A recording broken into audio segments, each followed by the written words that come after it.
Hemos venido anunciando y está aquí en nuestros estudios el licenciado Carlos Hernández, representante de la sociedad civil, que juega un papel fundamental en relación a muchísimos cambios que se han dado también en el país.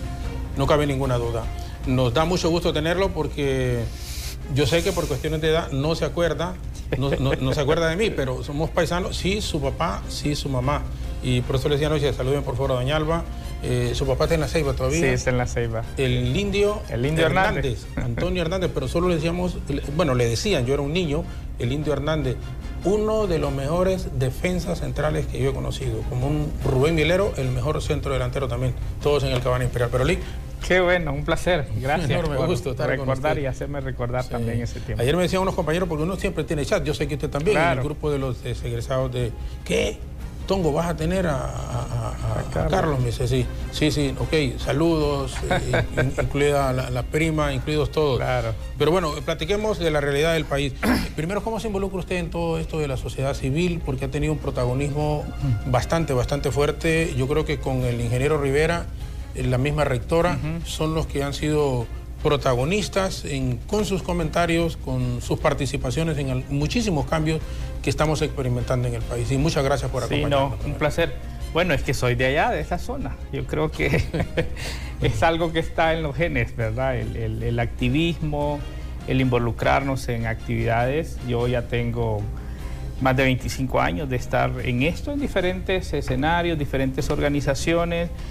Creo que como hondureños todos anhelamos un mejor país y en el caso particular nuestro es a través de la sociedad civil que hemos encontrado ese espacio para poder dar nuestras opiniones, hacer contribuciones que nosotros creemos que es importante en un momento muy complejo, muy difícil que vive la sociedad hondureña, procurar ser objetivo, que es muy difícil también en este país, una polarización muy fuerte que tenemos, no podemos desconocerla, pero creo que mantenerse con integridad, con posiciones firmes, con independencia, sin duda eso contribuye a estar acá esta mañana. Sí.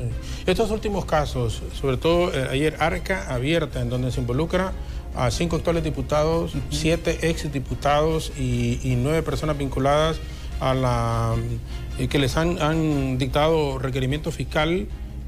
Asociación Planeta, Planeta Verde, correcto, de una organización no gubernamental. ¿Qué comentario le merece? Bueno, primero decir, hace 9 años nosotros hicimos un estudio sobre el manejo de los recursos desde el Congreso Nacional y ahí pudimos revelar que lamentablemente era un sistema muy frágil a la corrupción, incluso señalamos varios casos. En ese momento se presentó la denuncia al Ministerio Público.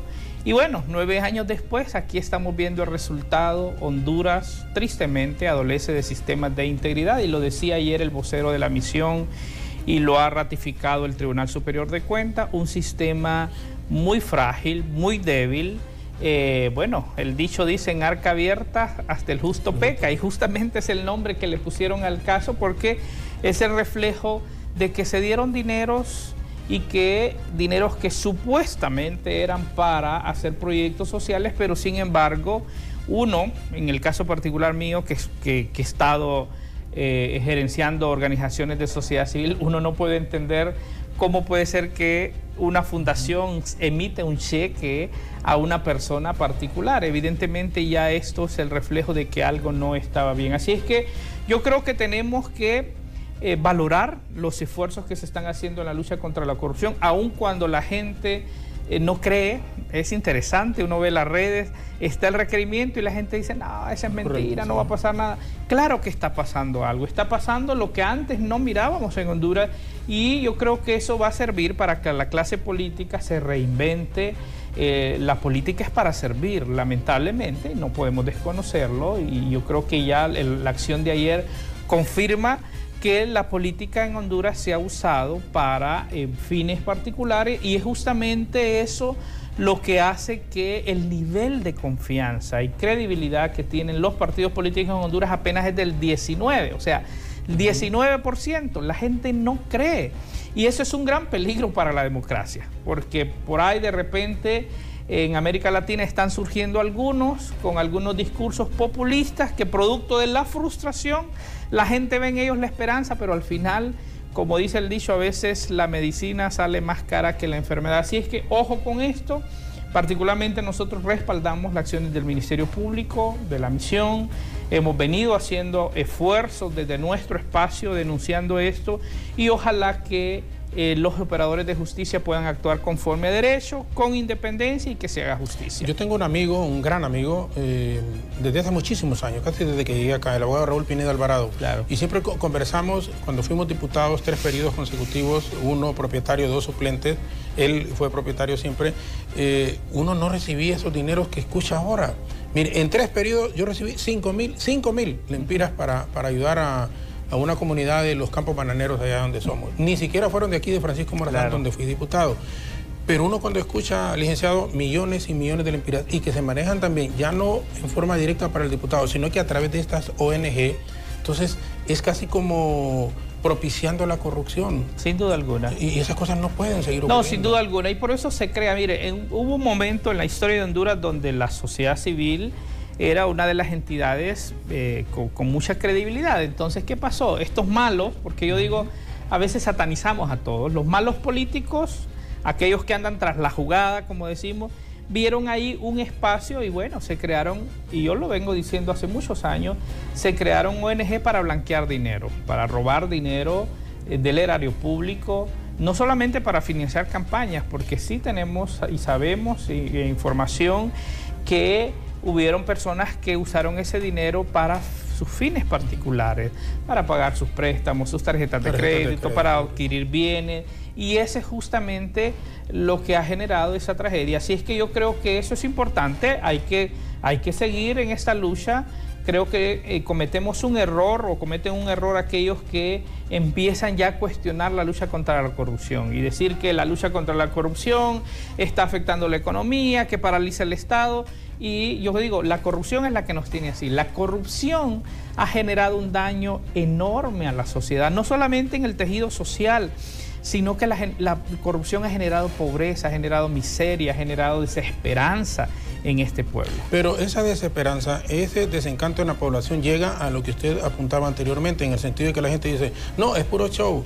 Ya van a ver, miren que los del seguro salieron, miren lo que está ocurriendo, al margen de que sí han cambiado, nosotros muchísimas cosas han cambiado en el país ahora, pero ¿por qué ese escepticismo y esa poca credibilidad que se genera en la gente esta lucha contra la corrupción? Hay un fenómeno mundial, y lo vemos desde las grandes potencias como Estados Unidos, la polarización que es generada por políticas populistas, y entonces eso ha contribuido a esa desesperanza, pero también el impacto de las redes sociales no podemos desconocerla, y a veces es que no entendemos las leyes, entonces viene y la gente, yo digo, la gente quiere sangre. O sea, aquí hace unos años atrás, cuando el tema del seguro social decían, nunca van a capturar a Mario Zelaya, ¿verdad? Se captura a Mario Zelaya y entonces la gente va más y más y más, y yo creo que, ojo con eso, hay que tener cuidado. Hay debilidad en la legislación y no podemos desconocerlo, pero bueno, si la normativa establece que ciertos delitos tienen medidas sustitutivas, bueno, que se aplique y trabajemos para fortalecer. Pero creo que en el caso de corrupción es importante la cárcel, pero también es importante la restitución. Y a veces nosotros queremos que una persona pase toda una vida en prisión, pero bueno, yo digo, si se hizo rico, si obtuvo recursos, hay que ver cómo el Estado recupera, recupera esos bienes. Hay que buscar esas medidas. Celebramos que en Honduras recientemente, hace 2 o 3 años, por primera vez se incautan bienes productos de la corrupción. Eso es positivo, hay que seguir trabajando para fortalecer nuestro sistema. Y yo digo algo, Jorge, creo que tenemos que luchar para reducir la impunidad en casos de corrupción, pero también tenemos que hacer otro trabajo, y es la prevención. Tenemos que establecer sistemas de integridad que sean sólidos, que sean robustos, para que esta historia no se siga dando. O sea, yo quisiera como ciudadano es que en el Congreso no se sigan usando recursos para estos subsidios, que se busque la normativa. ¿Por qué no se establece un registro abierto, libre de todos los que reciben fondos del Estado? Las fundaciones. Sí. Mire, es tan difícil, y se lo digo yo que tengo 25 años en esto, conseguir recursos para poder operar. Y cuando uno ve que hay una organización que de repente maneja 300, 500, 400 millones, ya es sospechoso. Digamos, para nosotros el sector es sospechoso que una fundación sin experiencia, mire, esta Planeta Verde, hasta cuando uno revisa los estatutos y ve toda una mezcla, imagínense, dice una fundación que se va a dedicar a labores de limpieza, a chapear, o sea, eso no es el rol de una organización de sociedad civil. Desde ahí ya uno ve que es muy frágil a la corrupción. Mire, pero en esto del seguro hay gente que dice, capturaron a Mario Zelaya, con esto lo montaba, pero a los doctores intelectuales siguen ahí, o sea, se agarraron a la junta directiva, estuvieron presos, pero se le dan ahora medidas sustitutivas, o sea, de fuera de la cárcel van a responder. Insisto en esto, la gente pareciera que quiere, como dicen, sangre, sangre, sangre, sangre, y también es peligroso si nos vamos en forma directa a romper un esquema que ha sido tan degenerado, tan corrupto, tan vicioso, tan malo, y que hacer un cambio al 100% es materialmente imposible en cualquier parte del mundo. Totalmente de acuerdo. Mire, yo lo hablo, y ayer un miembro de mi junta que es médico nos ponía el ejemplo. La corrupción es un cáncer con metástasis en todo, porque la corrupción penetró todo. Es importante darnos cuenta, porque a veces también tratamos de ponerle color político o ideología a la corrupción. Y entonces la corrupción penetró todo, y extirpar ese cáncer hay que hacerlo con talento, hay que hacerlo con mucho cuidado, porque si no podemos matar al paciente, que en este caso es Honduras. Hay que luchar, tenemos que hacerlo, pero yo sí creo que, por eso yo insisto, paralelo a esto tenemos que ir fortaleciendo a este paciente que es Honduras para que pueda irse recuperando. Claro, no podemos ser tolerantes, tenemos que hablar, y el sistema tiene que funcionar, pero sobre la credibilidad de la gente. Mire, la democracia se debilita aún más cuando la ciudadanía no cree en las instituciones, cuando cuestiona todo lo que hace, y ese es justamente el gran problema que estamos viviendo aquí. Aquí no creemos, yo digo, en nada ni en nadie. Correcto. O sea, si lo hace el otro, lo cuestiona, ¿verdad? Y entonces hemos caído en esa lógica, que creo que este momento y toda esta lucha que se está haciendo debe ser un buen momento para reflexionar. Lamentablemente tenemos un liderazgo político muy pobre, por no decir otra cosa, muy pobre. Usted ve una oposición oportunista que solo está viendo la oportunidad, pero a veces pareciera ser que Honduras se sale de su mente y se piensa en los intereses particulares, y en el lado del poder es la concentración del poder también, que yo insisto, yo creo que parte de lo que está pasando hoy el país y lo que se está dando es justamente esa concentración de poder que está pasando factura, ¿verdad? Yo me imagino que incluso algunos pueden estar arrepentidos, porque un Estado, una sociedad funciona con contrapesos. Y lamentablemente eso se fue perdiendo, y bueno, ahí está. Ahora, tenemos que replantearnos cómo queremos que el Estado funcione, cómo funciona el gobierno, y ahí yo creo que somos importantes todos, y por eso es que nosotros asumimos este rol. Yo creo que es un derecho que tenemos como sociedad de cuestionar, de proponer, de tratar de que hayan políticas públicas en este país que vayan orientadas a beneficiar a las mayorías. Como miembro de sociedad civil y habiendo tenido un protagonismo bastante fuerte en los últimos años, el ingeniero Omar Rivera forma parte de varias comisiones también. Se le menciona, aunque él ha dicho que no, como ministro de Seguridad. Si hay una propuesta del presidente en estos cambios para que usted asuma algún ministerio, ¿estaría dispuesto? No. Es que, mire, es que yo estoy claro cuál es mi rol, y yo creo que desde mi rol estoy sirviendo al Estado. Y Omar lo decía, no necesitamos ser secretarios de Estado, ni ministros, ni nada para servir a Honduras. Ya lo estamos haciendo. Sí, claro. Y no ha sido fácil, porque nosotros somos una entidad de incidencia, y nosotros creemos que la incidencia se hace con el poder. Yo no tengo problema de sentarme mañana con el Congreso Nacional para trabajar el tema de reformas electorales, que dicho sea de paso, La OEA dio sus recomendaciones, que mire qué interesante, si usted revisa los dos documentos, no son nada diferentes a lo que nosotros habíamos presentado hace algunos meses antes.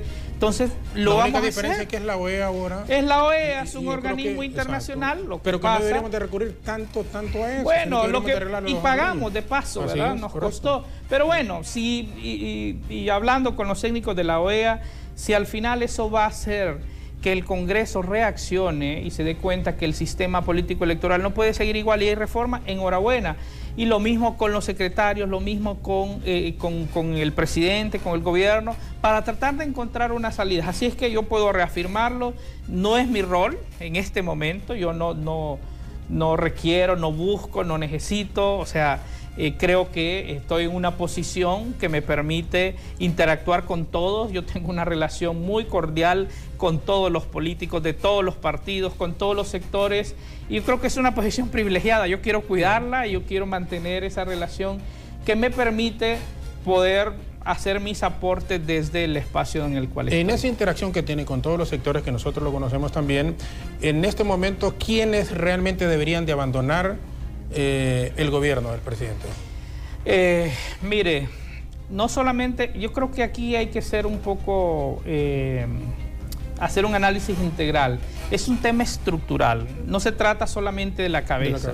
Se trata de una decisión política, se trata de que el gerente, en este caso, que es el presidente de la República, esté dispuesto a ceder y a permitir que se puedan consolidar los equipos alrededor de secretarías sensibles como educación, salud, seguridad, todo el tema de atención social a la ciudadanía, pero no es la cabeza, no es el ministro, ¿verdad? Son los viceministros, son los directores generales, pero asegurar que la gente está ahí porque ama el país, no porque anda viendo cómo y qué obtiene porque ese es justamente el problema. Le digo, yo interactúo con varios ministros y me dicen, mira, si es que anoche, había un ministro que me dice, sí, pero es que los viceministros hacen lo que quieren. O sea, los ministros andan viaticando. Y yo le digo, ¿cómo es posible? Pero no tienes control. Entonces, ese es el tema. Entonces, ¿cuál es nuestra propuesta? Y lo hemos hablado, yo quiero decirle, lo hemos hablado recientemente con el señor presidente, decirle, mire, es importante hacer una renovación, pero para hacer esa renovación es importante que el presidente marque la cancha y que nombre la persona y que los deje y que los evalúe por resultados.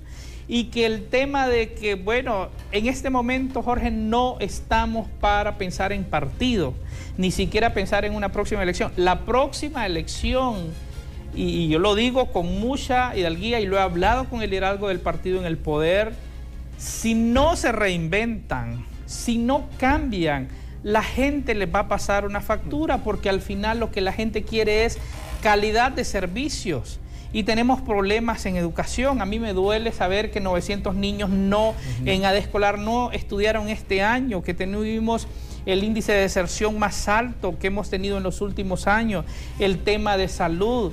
Muchos hermanos nuestros hondureños de allá de nuestra zona murieron porque no pudieron ser operados por una cuestión tan sencilla como una apendicitis, por ejemplo, que con el tratamiento oportuno puede hacerse. Este famoso tema de la energía eléctrica que nos indigna a todos.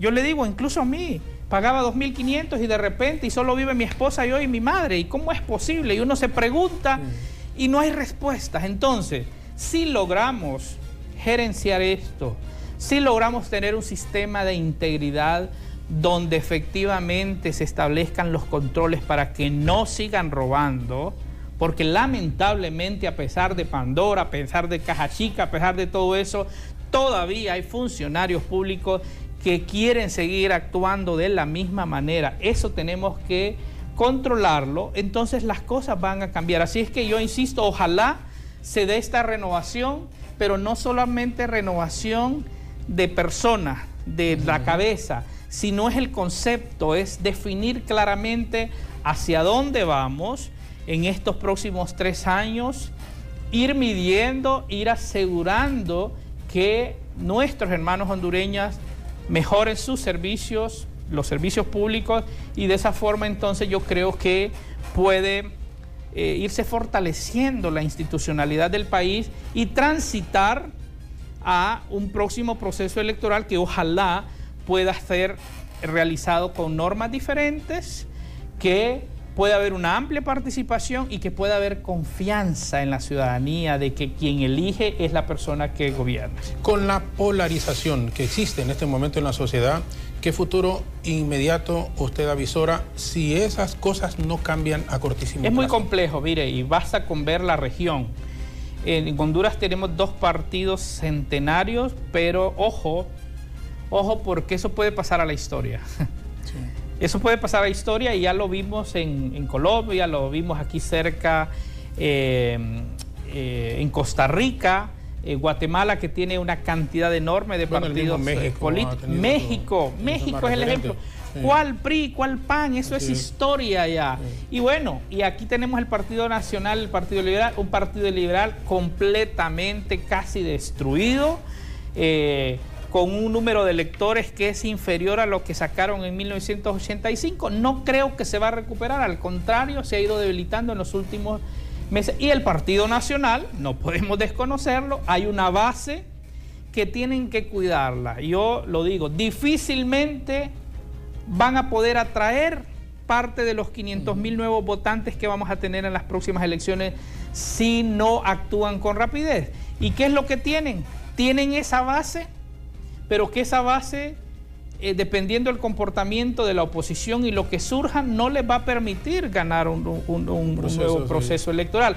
Así es que yo lo que puedo decir, hay una situación muy compleja. Yo creo que si las reglas cambian, toda esta reforma electoral, el futuro del país, no vamos a tener estas instituciones centenarias, lo cual, si no se aborda de manera correcta, también puede ser un peligro para la estabilidad del país, porque lamentablemente, y bueno, hay que decirlo, los partidos políticos son importantes para la democracia y necesitamos partidos sólidos, partidos fuertes. Han habido intentos en el país, aparte de estas 2 entidades, 2 partidos centenarios, pero que lamentablemente a lo largo de los años no han tenido la capacidad de sostenerse. Incluso usted ve, ahora Libre tiene una bancada muy sólida y logró por diferentes razones consolidarse, pero en el proceso desde su nacimiento a la hora también han tenido dificultades. Así es que hay mucho que hacer sobre este tema. Yo esperaría, y yo creo que como ciudadano lo digo, que los partidos políticos puedan invertir tiempo en ellos. Miren, ahorita todos están concentrados en la crisis. Es interesante. La oposición no está formando sus cuadros, no está capacitando, no está creando liderazgo. La oposición está también inmersa en medio de esta crisis y esta crisis no nos está permitiendo abordar la problemática de manera integral que está enfrentando este país y que sí demanda y que sí requiere de liderazgos capaces para poder superar esta problemática. Estas reformas implican, por ejemplo, la reelección presidencial debe ser continua o alterna. Bueno, ahí tienen que ponerse de acuerdo los pero si usted dependiera... Yo digo que es que ya lo tenemos. Claro, pero ya lo tenemos, pero no era legal. Claro, no era legal. Exacto. Pero bueno, fue consumado. Mire, yo creo que aquí el tema es este. Yo creo que ese es un tema que hay que ponerlo sobre la mesa y hay que darle una salida. Algunos podrán decir que tiene sus ventajas el que sea continuo porque es la oportunidad de dar continuidad a un plan de gobierno. Otros pueden decir que esa continuidad genera mucha concentración de poder y eso debilita las instituciones. Lo que sí es cierto, y no podemos desconocerlo, que esa acción en la que participaron distintas fuerzas políticas y que al final contribuyó a que parte de la crisis que vivimos hoy es generada por esa acción, hay que ponerla sobre la mesa, hay que discutirla y hay que darle una salida. Pero, ¿qué es lo que pasa con el liderazgo político del país? No quieren abordar los problemas de fondo y ese es el resultado del diálogo que después de un esfuerzo grande que hizo Igor Garafuli y las Naciones Unidas y otros cooperantes, bueno, ayer terminó y no lograron esos acuerdos sobre esos temas torales. ¿Qué es lo que le dice eso? Y eso es la parte que uno ve el egoísmo, uno ve la actitud egocéntrica, incluso de algunos pensando en ellos y no pensando en el país, que, bueno, esto nos pone en una situación de mucha desventaja. El diálogo siempre va a ser la mejor opción para resolver los conflictos. Y hay un conflicto, y tuvieron la oportunidad, y se invirtió mucho en eso, recursos, tiempo, energía de todos para tratar, pero una vez más los políticos les han fallado. Ojo, porque esto también, sin duda alguna, puede condicionar al elector en las próximas elecciones. Lic, le agradezco muchísimo el que nos haya acompañado. No sé si finalmente quisiera enviar algún mensaje. Ha sido importante sus opiniones y agradecemos a la gente que nos ha visto, nos ha escuchado, especialmente también muchos hondureños en el exterior y que están pendientes de lo que ocurre y que puede pasar no solo en el próximo proceso, aunque también de eso va a depender la misma estabilidad social en el país. No, yo tal vez decir, no perdamos la esperanza. Este país nuestro es un país hermoso, es un país de gente muy laboriosa, trabajadora. Sigamos luchando, sigamos trabajando, porque al final Honduras va a ser el reflejo de lo que nosotros como individuos somos y como sociedad.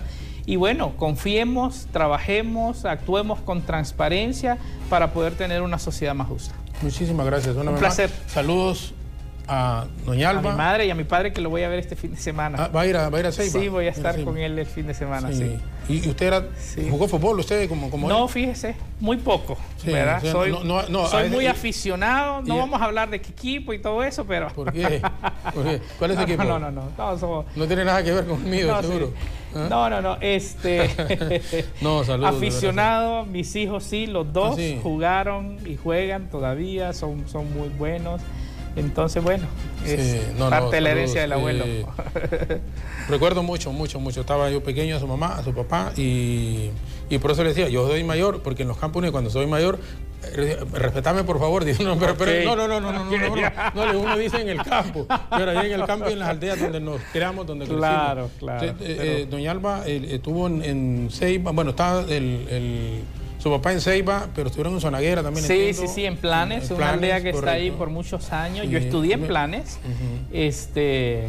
y bueno, luego estudié en Trujillo, luego me vine a los 19 años para Tegucigalpa, me casé aquí, bueno, y aquí. ¿Su esposa es de acá de Tegucigalpa también? Mi esposa es del sur, pero se vinieron a vivir acá muy joven, así es que aquí estamos.